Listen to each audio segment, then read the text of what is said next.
Everybody forgets that for thousands of years, gold was money. It was money because it worked. Now, over the course of time, we had paper currencies that would rise and fall. I mean, hundreds of years ago, they were paper currencies that are now worthless and you don't even know their names.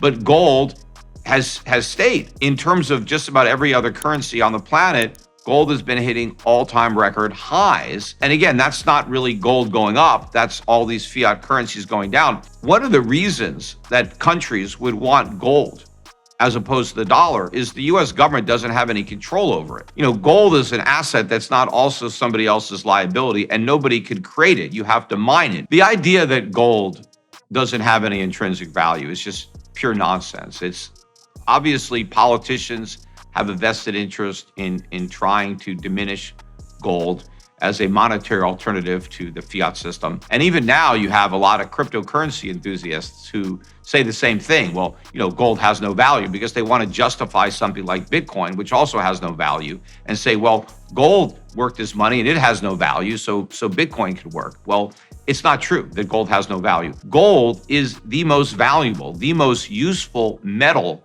on the periodic table. Gold became money because it was such a valuable commodity. Do you really want to switch from one flawed fiat currency to another, even if those other fiat currencies may be less flawed than the dollar? Do you really want to make that shift? I don't think that that's what's going to happen. What everybody is missing is that there is an alternative to the dollar that doesn't involve another fiat currency, and that's gold. And it beat out all other forms of money. You can melt gold down and you can make it into coins. It's fungible, it's portable, it's divisible. But the other aspect of gold, that is the key. You can save gold, because if I have an ounce of gold in 100 years, in 1,000 years, it's exactly the same. It doesn't lose any of its properties. And in fact, even if I take my gold, you know, I make a ring out of it, or I use it to make a watch, you can melt this ring down and you get your gold back, and it's exactly the way it was. And you could do something else with it. You can keep using it over and over and over again, because, you know, there are more uses for gold that are discovered all the time, you know, because of its very unique properties. I'm sure in 100 years or 1,000 years, there will be more uses for gold than there are now.